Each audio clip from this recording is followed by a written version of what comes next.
welcome to Subject Not Found, the show we still cannot think of a name for. I'm Ashton. And I'm Lydia. This month, an awful lot has happened, and during the show, we're going to talk about it all. The ups and downs of drinking, how difficult cooking is, what it's like being an international student in our current cultural climate. And later on in the show, we will be talking to some students about the SU elections and the aftermath of everything that happened. So make sure you stick around for that. Before we dive into the serious stuff, shall we watch a student struggle to cook? Do you know what? I think we should. So, here is a cooking show we made with a totally original format.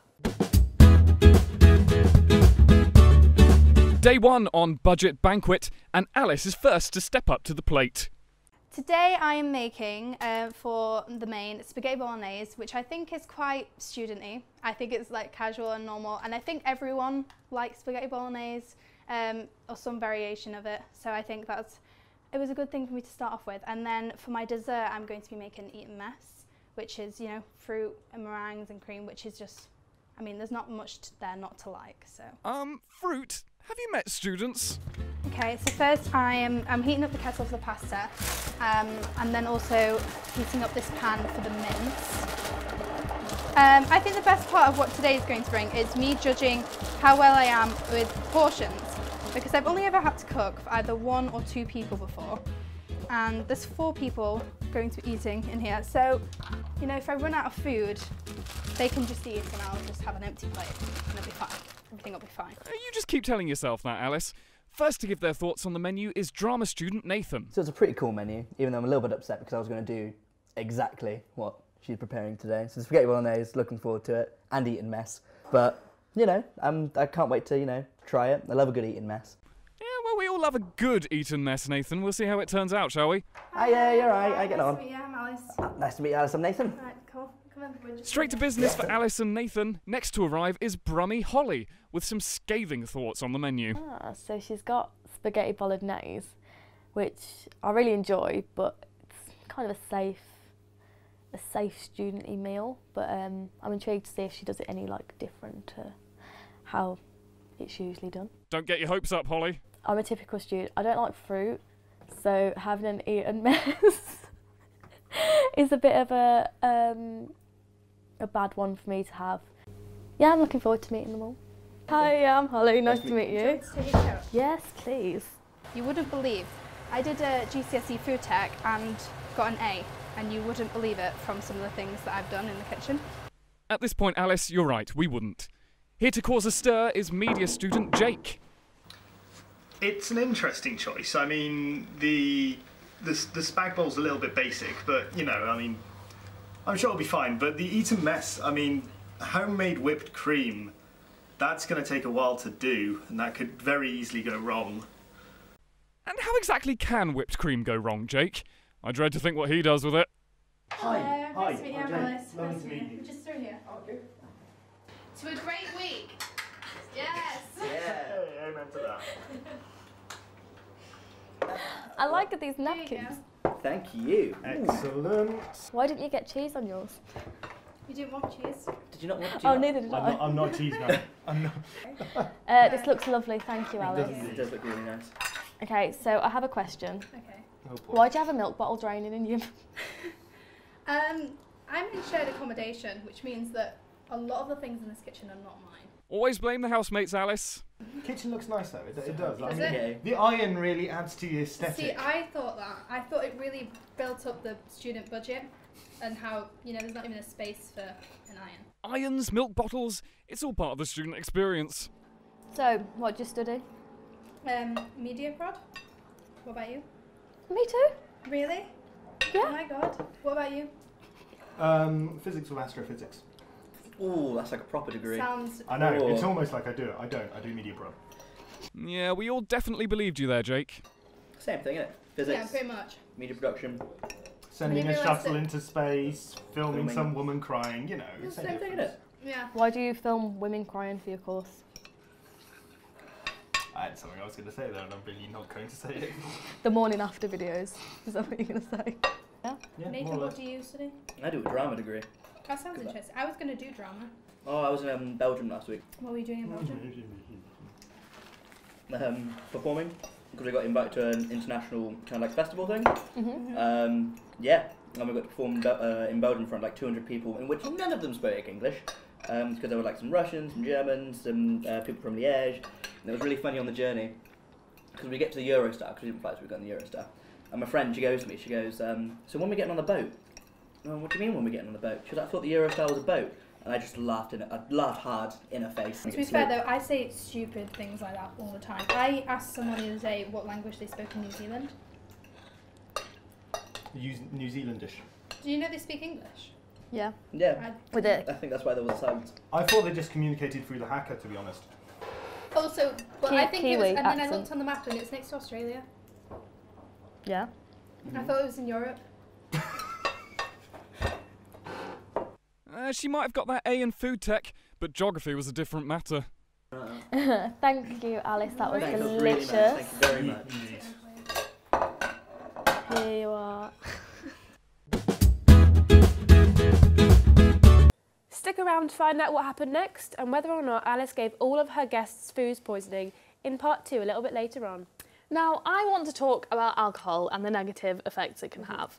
And more specifically, Ant McPartlin, probably more well-known for being part of the duo Ant and Dec. Yeah. He was recently arrested for drunk driving after crashing into 2 cars and injuring a 3-year-old girl. And it was also announced this week that he will be stepping down from TV until he is recovered from his addiction, which I think is a big move. It is a big move, like him. for ITV as well. Yeah. Like they've pulled Saturday Night Takeaway obviously from their scheduling, which is not an easy thing to do. 100% it's not. But I always wonder, like, it must be so hard when you're struggling with that, because especially with Ant and Dec, they're constantly on our tellies. Yeah. If they're not doing I'm a Celeb, they're doing Saturday Night. If they're not doing that, they're doing Britain's Got Talent. They're X Factor, constantly on the telly. yeah. They don't ever have time to like stop and start again. So when the whole Yeah. thing happened before I'm a Celeb with Yeah, because I think that was the thing. I saw a few tweets where, obviously, at the start of I'm a Celeb, they sort of like made a bit of a joke, didn't Yeah. they? They talked about it, but not Yeah. too much. And I saw a tweet that was like, "You really can't laugh this one off." And I think No. that was the thing. It was, even if he'd been released, which he has now, I think, and was like okay to do the show, yeah. they couldn't have done it. Do you know what I mean? Because It would have been he's really been tough. in and out of rehab for a while because of alcohol and painkiller abuse. Yeah. And he had obviously recovered and was on the right track, but Yeah. he's going straight back to rehab, having just like been released from his arrest. So Must be a tough time for him. yeah, well, it must have been a really tough year. For Yeah, him. it must have been, definitely. But we wanted to find out a bit more about alcohol and drinking culture on campus, so we sent Lenny out onto campus to find more about university drinking culture. Welcome to Drinking Culture. Drinking seems to be a large part of the university lifestyle. We wanted to get the opinion of some of the students to see what they thought. Do you drink alcohol at all? No. Yes, I do. Once in a while. I do. Not regularly, when I go out with my friends. Yes. Yes. How do you feel about drinking at university? It's fun. No, it doesn't really affect me, so yeah. If other people drink, I'm fine with it. I think there's a lot of it's misunderstood. A lot of people think that maybe they should drink because that's what you're meant to do in your first year at uni. They pretty much go hand in hand, really, don't they? I think many students overdo it a lot when they go out. It's very different whether you're staff or student. I understand the students go binge drinking and they have these huge hoolies. I used to do that as a student myself. It's wrong, yeah. Would you say... Oh. Because you can't be drinking in university. You are here to study. As long as it's, done responsibly and it's done for kind of recreation and sort of fun, then it's okay. Do you think that peer pressure has a role to play in the amount that people drink at university? Without a doubt. Completely. Because it's a social activity. From my experience so far, not so much. No, not really. I think it can be for other students because I know I've had a few cases where it's like that with me. Oh, 100%. You always get your flatmates like, "Oh, you coming out tonight?" You're like, "No." They're like, "Oh, don't be a P word." And then you're like, "Oh, okay, I'll come out." So yeah, definitely a lot of peer pressure in it. Do you think that peer pressure and alcohol is a bad thing? Yes. Yeah, I don't think you should be peer pressured into anything, to be honest. Would you say that you've ever been affected by peer pressure and drinking at all? Yeah, probably, yeah.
As you can see, people have very varied views on drinking culture. One thing I do think is really interesting about that video is the fact that the 2 lecturers in it said that the drinking culture was a massive issue on campus. Yeah. But not many of the students really thought that. It makes me think that maybe, like, as students, we're unaware that there is a problem because we're in it. Yeah. Do you know what I mean? Maybe, It's like, such because we're so involved. It's such a surrounding culture, I suppose. Because you can't really go 2 minutes and be like, pub?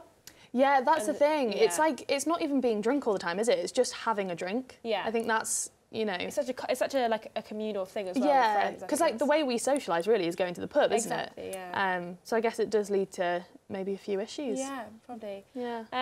Well, anyway, before we are joined by our guests, let's lighten the mood a little bit. I head on over to Cooking with Andreas, featuring a very special guest. Welcome to Cooking with Andreas with my special guest. It's me, Ashton, the special guest. We're going to be cooking a student budget-friendly version of bolognese, which is essentially as close to traditional bolognese as you can get without the milk. Without the milk, which might upset some Italian grandmothers, but I don't think they'll be watching this. My poor Italian granny is very upset.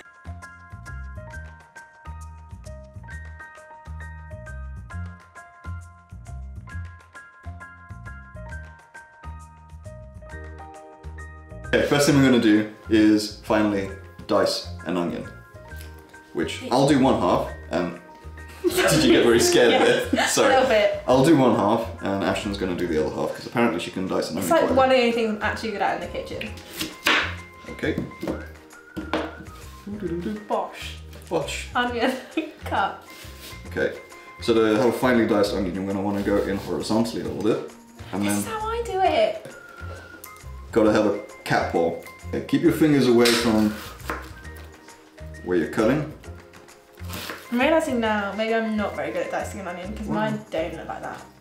Why not? What do you I'm mean also they scared look I'm going like to cut myself and it's going to be really embarrassing for me. No, you won't cut yourself. You'll be fine. Don't worry. Ba-da-ba-ba. Never ever scrape a blade with the blade end because it just dulls your knife. Oh, Okay. brilliant. Now Do it's you want my to do turn. the other half then? I'm already terrified I'm going to fuck it up. No. How do I do this bit? Wait. Oh! Well, Ashton isn't going to be cutting anything else because... I've really sliced my thumb open. Like really bad. Do you have something you want to say to the audience at home? Don't touch knives, ever. We are going to now dice the carrot as finely as we dice the onions with Ashton once again. Just watching. Just watching. Just watching. Just watching. She's not going to do anything Not else. gonna, anything involving a knife, I'm not doing. Because I have an ouchie. Okay, I'm going to cut the carrot into roughly the same size. Just because it makes it easier to handle. Cut off the tip and the end. Going to cut them into little batons. And now, once we have our batons, we dice them into small cuboids. Yes. Now that we've got them in batons, exactly like Ashton said, small cuboids. Making sure we still keep with the Cat paw. cat paw, thank you. A way of not cutting your finger. Yeah. It's gushing out the top! Garlic. Garlic, we're going to do something a little bit different. So we're going to crush it a little bit. Just chop off the end there. Don't need that. Just a bit more. Slice it up. And take some sea salt. Sprinkle it on top. Oh. You don't need to do this. You could just get yourself some garlic paste from the store. Because, I'm not going to lie, this is ridiculous. Cooking with Andreas, we like to do things the most difficult way possible. Exactly. No half measures here. Is that not pasty enough yet? Not to my liking, no, but yeah. Garlic paste. Bosh. To the oven! It's just over there. Okay, aromatics in. And you want to sweat those until they're soft. Sweaty onions. I hate that term, I don't know why we have it. But yeah, you want to sweat your onions, get them a little bit golden and looking a bit, well, soft. The carrots will start to soften a little bit, but they're a hard root vegetable, so it'll take a while for You them just to have to soften. show a bit of loving.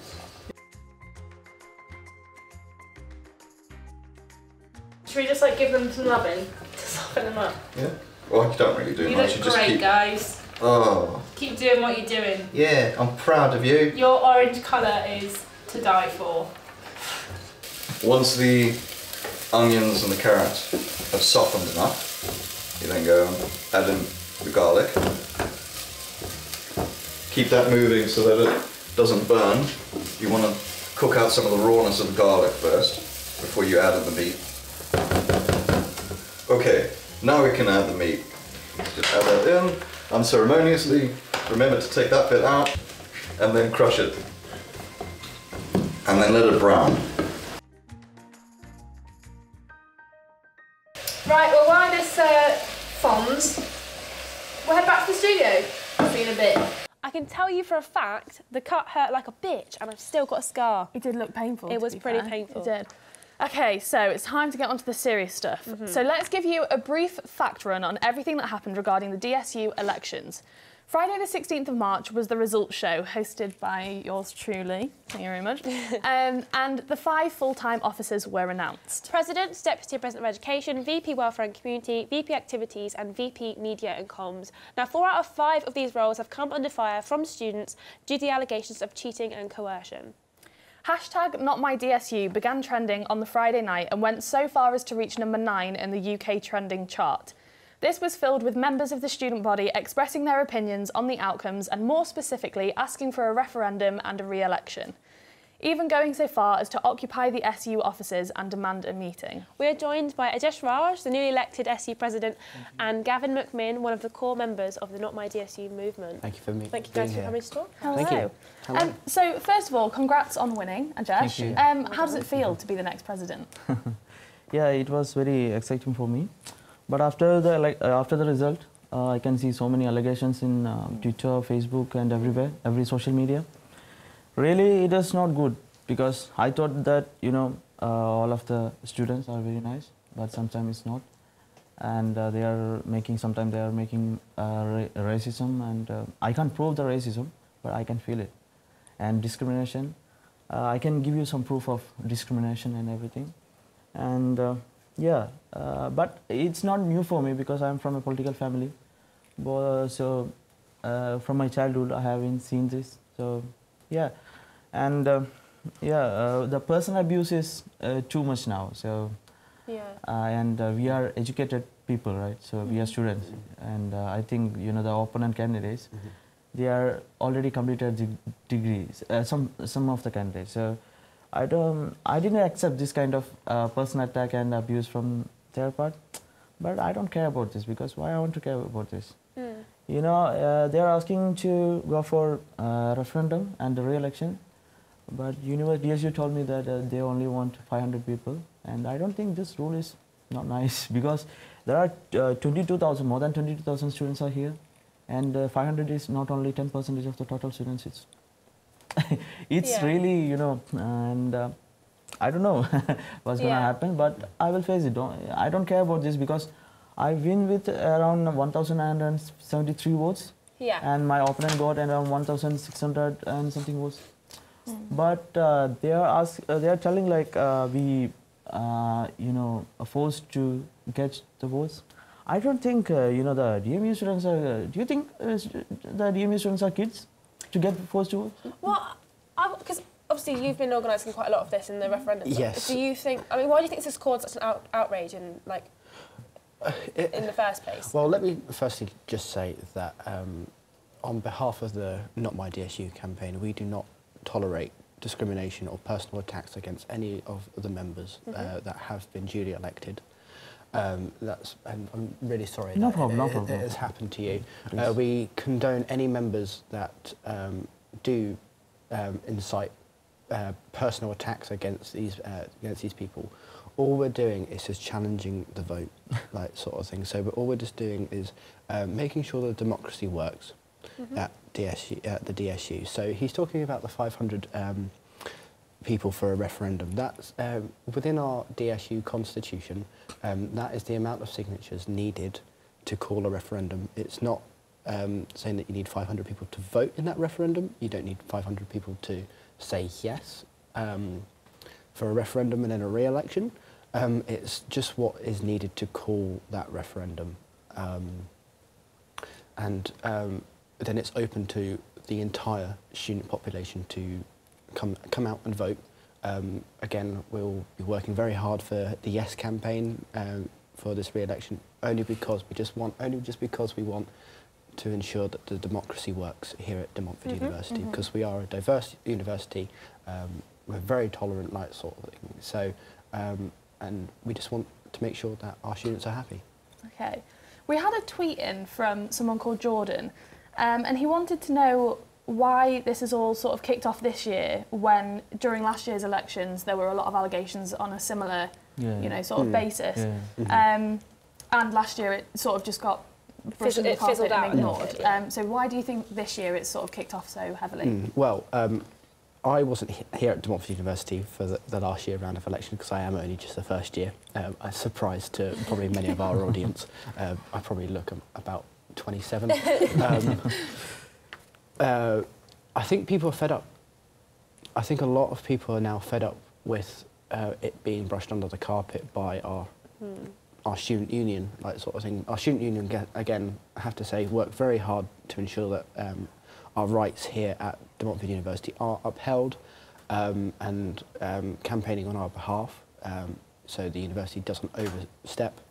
But again, I think where the De Montfort University Student Union is not failing at, and not addressing, is the validity of the voting process, and ensuring that the votes are cast the way they want to be cast. Because obviously there has been a lot of allegations thrown around about cheating and misconduct, but I wanted to ask you specifically, because this was a tweet that addressed you directly. There's a tweet from Marvel that went up on Twitter on the hashtag #NotDSU, and was quite well, it was shared and a lot of people saw it. He basically, in it, shows screenshots he sent to the SU last Tuesday, so before the final results came in, about you specifically, he brings you up in this, voting for your team without his consent. He brings up the idea that you logged on your iPad and then did not log out for him, and then he got his votes recast. But what do you have to say about this? Because you mentioned in your video that there isn't any evidence of cheating. But I'm wondering if this isn't some form of cheating or misconduct in your opinion. No. Actually, I think Marvel is a Facebook friend of, I can see that, Facebook or, follower of Twitter in other opponent candidates. And I was not in, Vijay Patel for a long time. I was worked in Houston. And I think, I don't know, the Marvel. I don't know the Marvel personally, or I have been seen around 6,000, I don't know, more than 6,000 students from last week. So I approached around 5,000 people, more than 5,000, I don't know exactly the number. So I'm not remembering the Marvel. And I have seen that there is a, a screenshot of 4 votes, 4 casting votes. But how can I do that? I didn't understand that. How can I get his P number and password? I think what he implies is that he logged on to vote for you, saw there were other candidates, and then thought that he'd logged out of your iPad when in fact he didn't think he had, or he thought he had. And then as he went to cast his votes later on in the day, he found out that he had voted for these already, when he didn't remember doing that with you. And obviously I can't tell you that that's true or not, but the email that he was sent was before he obviously knew the result of the election, which to me seems like it would be a valid thing to say. That's, but you can see that there's a 4 vote they casted, But I don't think we did it, because opponent candidates, they are attacking personally us from the first day of voting, right? So I think they asked to Marvel to vote for us, then complain against us. I think I don't know exactly what happened, but I don't think Marvel is not clever. He's a clever person, right? So that's why he took the screenshot and sent to. Could I just butt in? Can I just butt in? And one more thing, I'm sorry. Yeah, of course. And he sent to voice team. So if you log on if you log on any account, from his password and the P number, he know that he want to log out, right? So I don't think DMU students all are goods, and they know that they want to log out if they turn on the account. We can't do it without their permission. How can we do that? If you log on in the sorry, that's all right. Okay. GSU account, you can log out very easily, right? So then it's not possible to get in their account. Did you get what I mean? Well, well, let me just say the first thing that you said about other candidates that were running for these positions. Again, voting, making sure this has no shred of legality. There's no evidence to back up this claim. All other candidates that I've personally worked with over these election campaigns have worked hard to ensure that they can get the vote out and make sure that people cast their decision and are informed about the importance of these roles for the next year, because they are. My friend here, who's been elected as president, like sort of thing. Again, he'll be leading the university. His position will be leading the university throughout the next year, and of course other candidates will campaign and sort of thing, and then there will be malpractice from other candidates. I don't dispute that, not one bit. But with what people have said through testimonies and with what they've said on Twitter, other candidates I know haven't done that. So, yeah. Okay.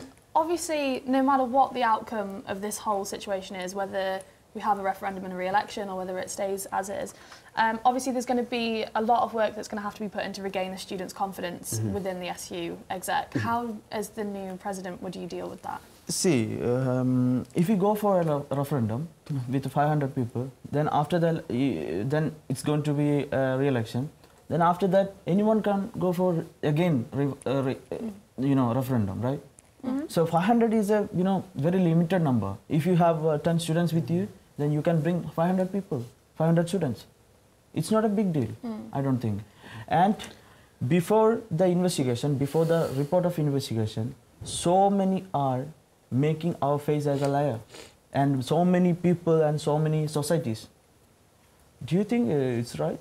I don't think so. Well, I have to disagree.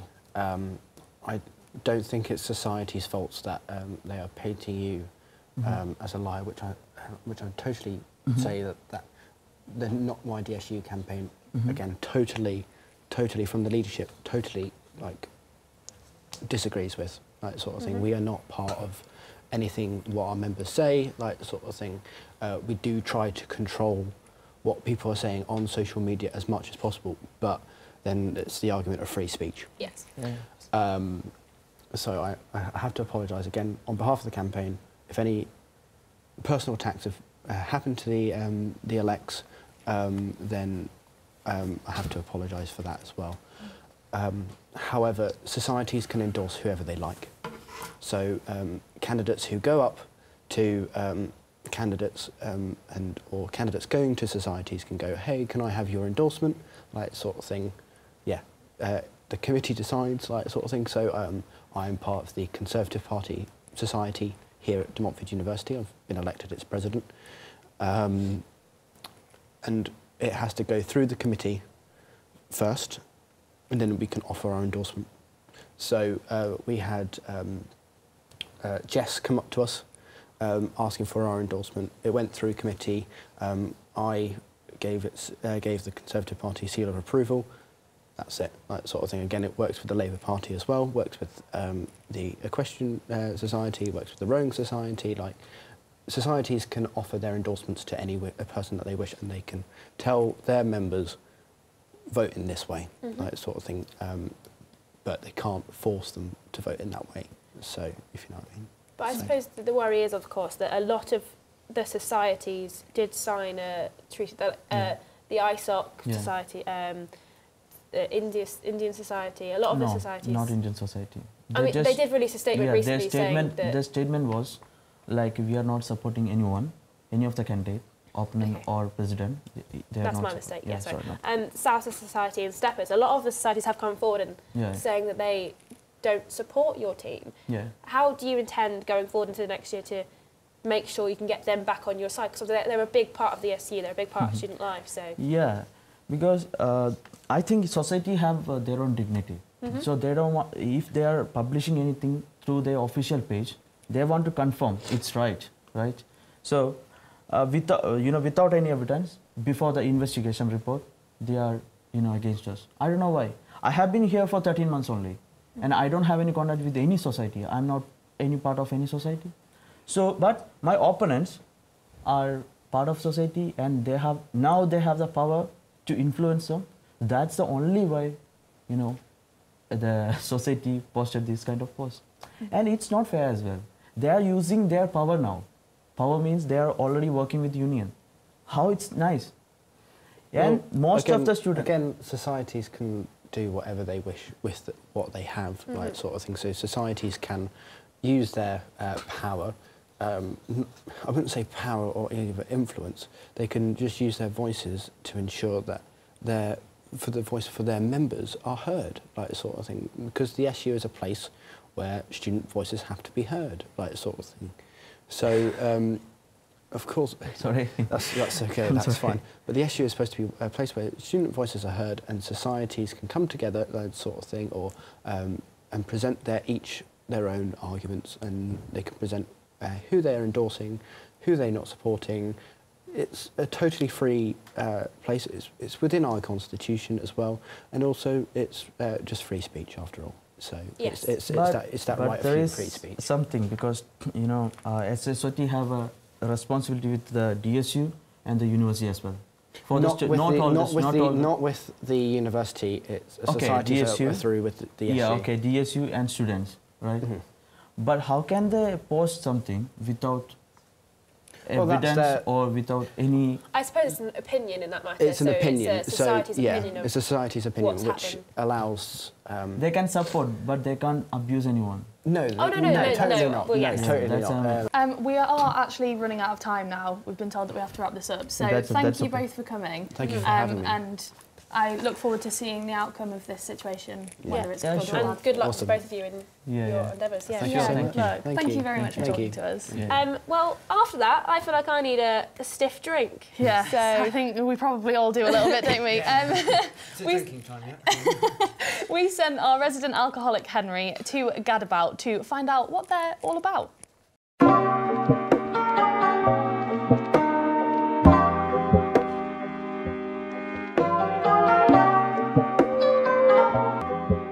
So we're back with our other cocktail video, and we're here at the Gadabout with Nick. Hi Nick, so what's the first cocktail you've got for us? This one is called El Doctor, what the El Doctor ordered. So it's a take on a Cuba Libre, which is basically rum, Coke and lime. This has got a spice rum, so it has Kraken. We then make a milk punch, and you make it curdle with the milk, so it looks awful when you see it batched. The milk curdles at the top and leaves like the curd, I guess, you would say. And as you drip, you get this solution. Yeah. Really technical, that sounds, really technical. So this one, freeze some block ice. Oh, cool. So a giant piece of ice. This one, that's a double measure. And we do another one. It's really aesthetic, that, pouring it over the ice like that. Very aesthetic, yeah. It's just a simple, so we can batch this and give it off to people. Just a little stir, we don't want too much dilution. More ice you'll get, so that controls the dilution as a bigger block. When it's smaller, it'll be more watery. And then we garnish this one with a nice, beautiful banana leaf. And that's what the El Doctor ordered. El Doctor. Now, who is the El Doctor? So because of the Cuba Libre, El Doctor, what you would say in Cuba and places like that. Okay. So it's just a spin. We like to play on words. Yeah, play on words. Oh, nice. But the Doctor can be whoever you wanted.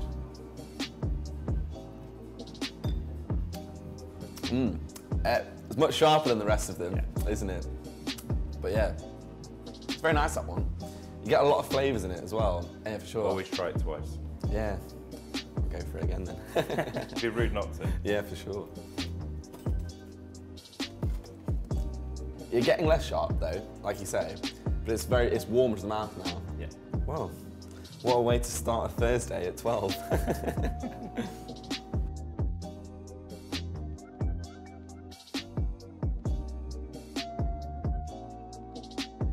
So that first one was really nice, really citrusy, really fruity. What have you got for us next, Nick? So this is actually a new one on our new menu, just launched. So this one's a bit more kind of creamy. It's got a milk element to it. The serial killer mug. Serial killer. Yeah. So we basically, with this one, we use only 3 products, but it's a really interesting drink. So we have Kahlua, which is a coffee liqueur. Oh, nice, yeah. Dictador, which the ombre, coffee rum.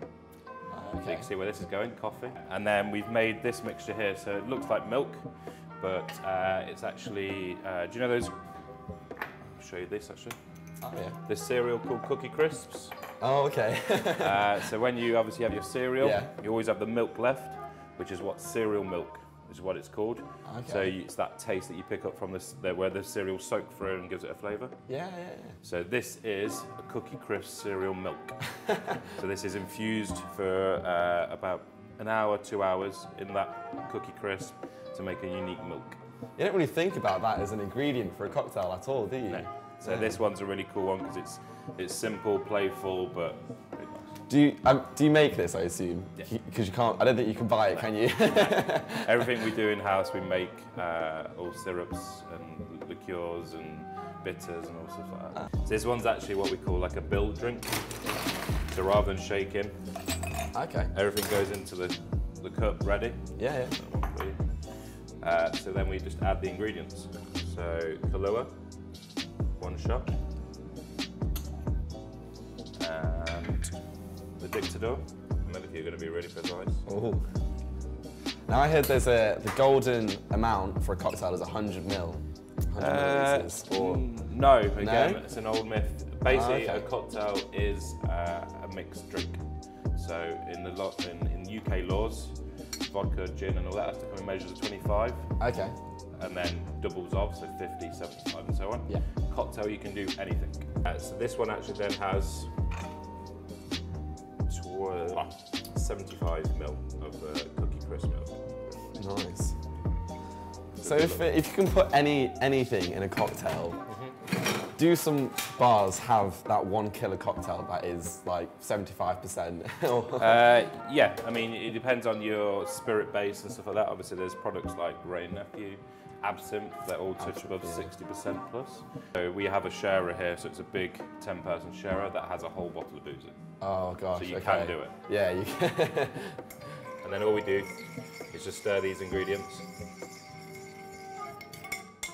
A bit like a cup of tea. Or a coffee. It's very original, this one, I must say. Yeah, this is what we do. It's all about what we are. And then, obviously, get the cookies in. Get the cookies in. How would you suggest to tackle this one then? Eat the Cookie Crisp first. Eat the cookie first. Then drink. Then drink. Right, okay. So enjoy. Thank you. Cereal in the morning.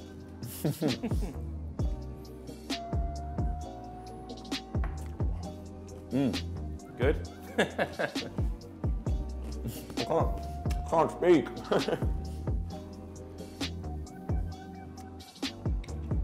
That's one hell of a breakfast, isn't it? Breakfast of champions. Yeah. It's worth mentioning that it's only 12 o'clock as well, so it is pretty much breakfast. Thank you so much for that today, Nick.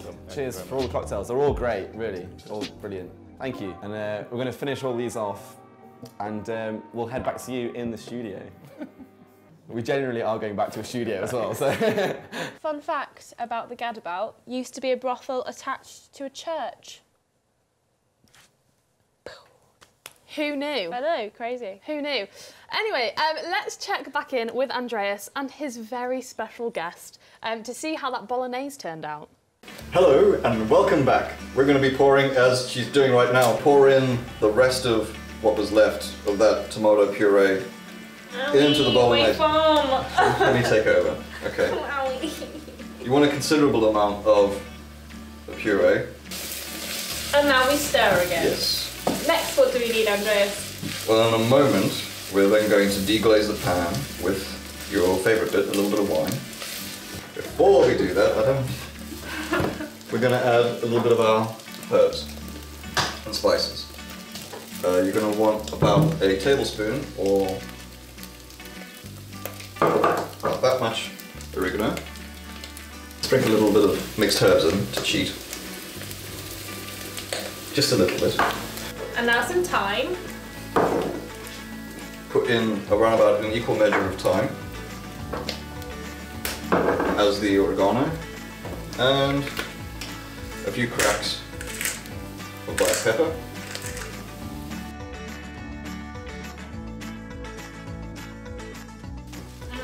Smells Italian. Okay, now we put the wine. Nice. I'll tell you when. Okay. Yeah. You want to run about. It's quite nice, that one. You want about 3 or 4 tablespoons of wine. That'll help deglaze the pan and release the fond and get the flavour back into the bolognese. Next, we're going to add a couple of bay leaves.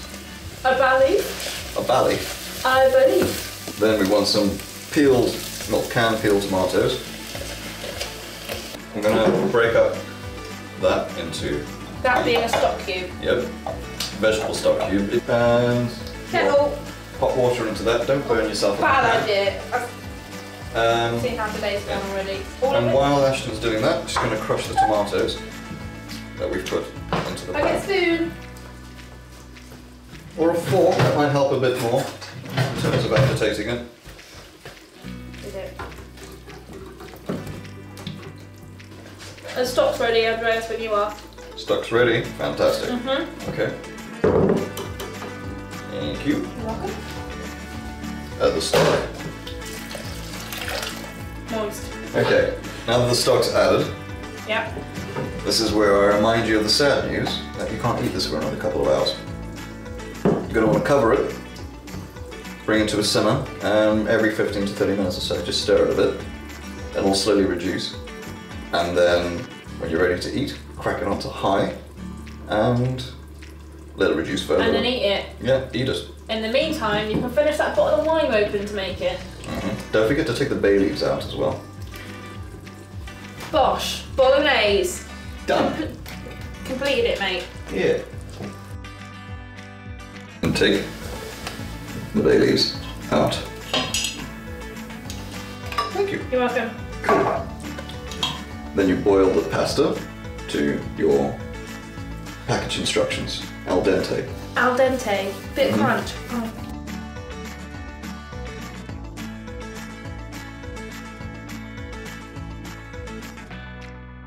Brought water to a rolling boil. I've also salted it as well, because you need to salt water when you're doing pasta. Just to make life easier for yourselves when you're making pasta, twist it in 2 opposite directions. Drop it in and it'll create like a fan. And then as the ends of the pasta and the water soften, it'll slowly rotate itself in, so you don't need to worry about it. You can just walk away. Pasta should be done now. We're going to drain that off, but before we do, taste the bolognese, the sauce that you've made. You've made primarily. I was just stood next to you. Because you want to check at the end whether or not you need to add any salt or anything else. I think that's alright though. That looks so tasty. I'm so hungry. And let's serve it up.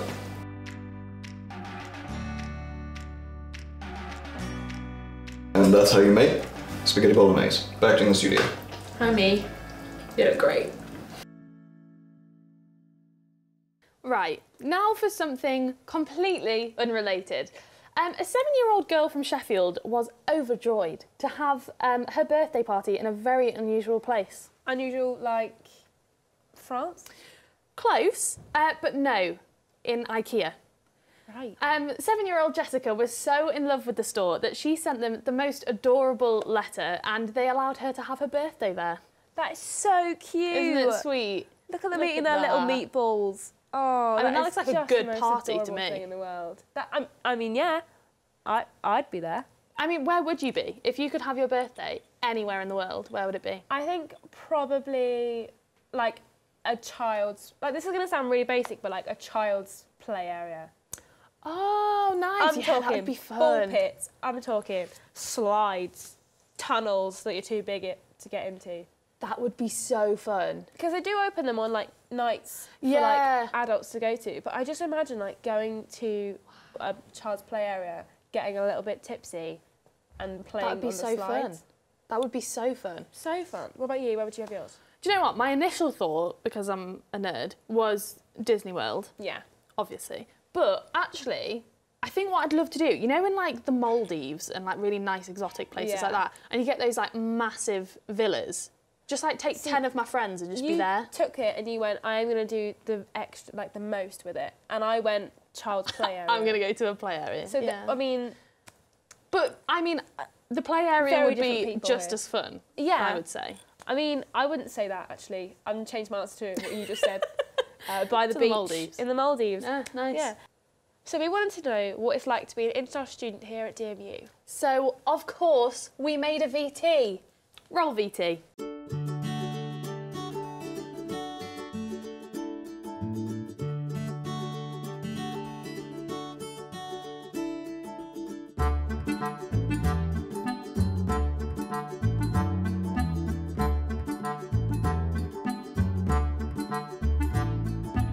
I went to look at Leicester and I think, I like this city. And I went to look at the university and I liked the university, so in the end I chose DMU. The person that spread the rumor that British people always queue on trains and buses is a filthy, filthy liar. When I came to DMU, I found out that it's really international because I can make everyone from different countries. I haven't found it when in China. My first impression was that it was really, really friendly, and there was a huge amount of diversity that I wasn't used to from back home.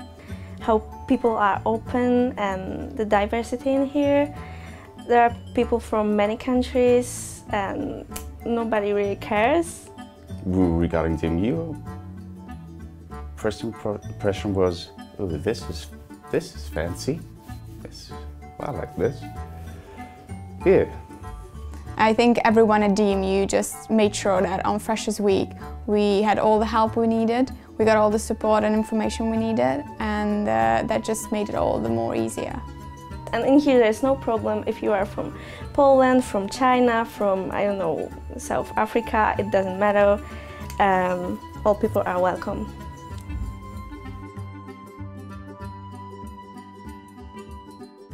On the one hand, I really enjoy it. Like, I have a really big group of friends and I'm having a lot of fun with all the stuff I do here, and I'm reasonably enjoying my studies. Still feel like it's a dream, basically. I can't really believe that I made it. I like it. It's nice. The weather is not as rainy as I expected it to be, which is also something. On the other hand, it stays cold for a damn long time. More leisure than living in China, because when I come here I feel like it's more relaxed.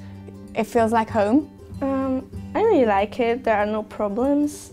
The only thing that I struggle with is finding a new job, because I feel like, because of the fact that I'm not that fluent in English, is a little bit problem. Brexit has happened and it doesn't make everything easy, like it's complicated a few things, but we'll figure that out as we go.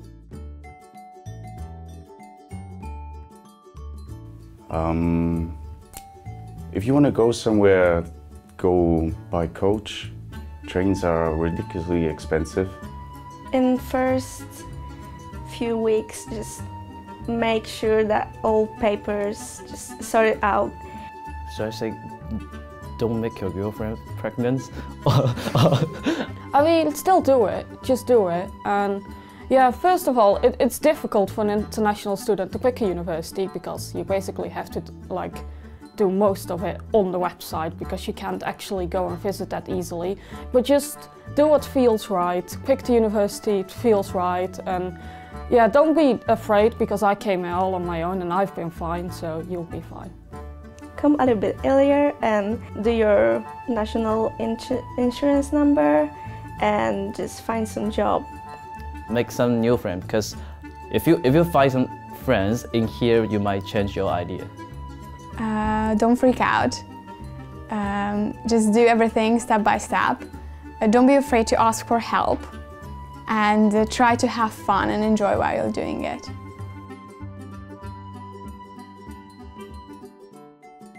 To be honest, I always wanted to get away there, but now I'm away I miss a lot of things. I miss my family, I miss my pets, some of my friends, not all of them. the pubs are open for much longer than 12. Well, I really want to say it's the food.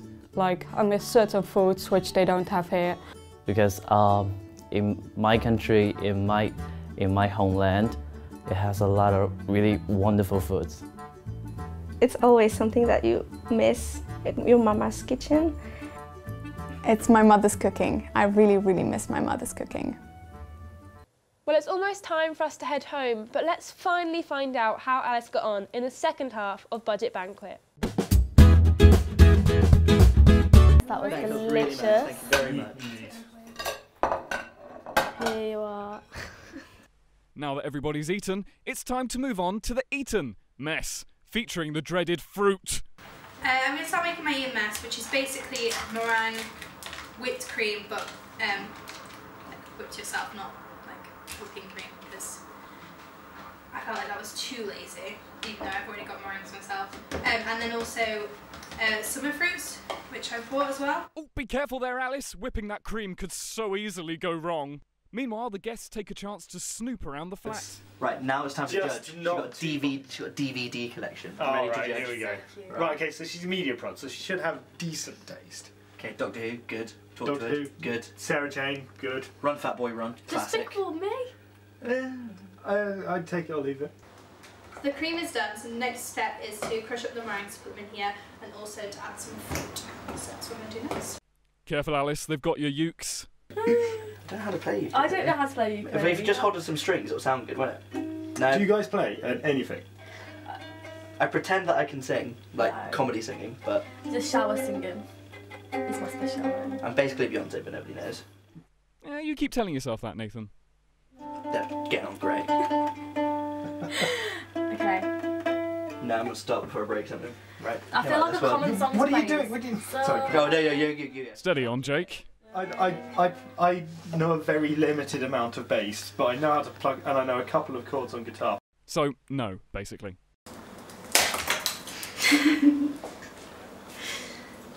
That wasn't meant to happen. Well, it's supposed to be a mess, isn't it? Oh, thank you. Thank you very much. Looks like Thank you. Teletubby custard. Do you know the when I you used to get love to school? like the idea of Teletubby custard. Right, are we? Yeah. I'm guessing yes. This is obviously the Eaten mess. I've used summer fruits. I'm sorry. Is it a bad time to tell you that I don't actually like summer fruits? I mean, I don't have anything else. Yes. I'll eat it because it's dessert. I'll eat it because I'm contractually obliged to. Yeah, unfortunately not. Enjoying that there? Do you prefer your berries frozen? I don't know, I don't eat them. I'm a very unhealthy student. I wouldn't say this is particularly healthy though, because it's covered in cream and. Cool. That was sour. It's actually really good. Like I'm not surprised, but like I don't eat Oh, I'm most definitely surprised. As long as someone's laughing, eh, Jake? When everyone's finally got through their dessert, even Jake, Alice has covered the entertainment. She's got her ukes out. Okay, so there's like, I'll let me clear. I'm not great at ukulele, but like it's really easy to learn like the basic chords to play a song. So the first one is C, which is just that, which is really easy. And then this is G. Oh, we were way off in the bedroom. No. I beg your pardon, Holly. I was trying to play G using a guitar, but obviously guitar have 5. Yeah, so a G on ukulele is a D on guitar, like that. That makes sense. And then A minor, which is that. And then F. And then D. So that, you don't really need to know many more chords than that, and they're pretty much like easy like that. So you could play something like.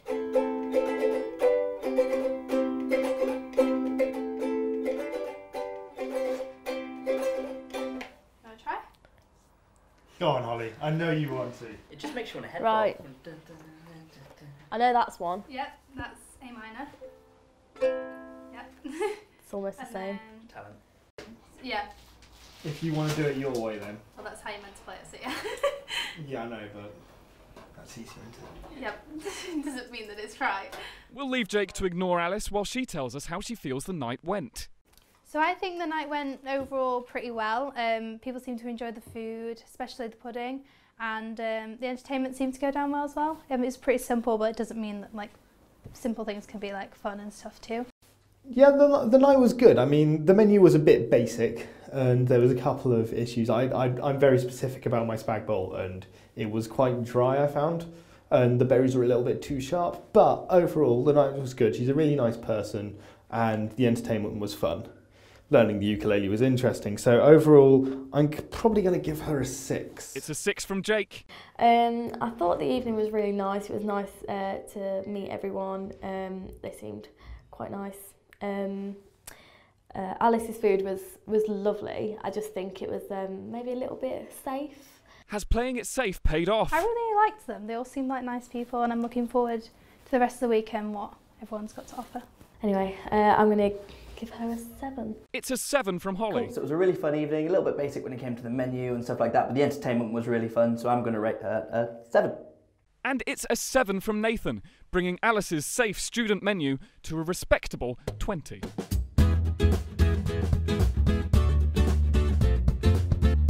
That's about all we have time for this week. Thank you so much for watching. Make sure to tell all your friends what messes we are and tweet us in at demon_TV.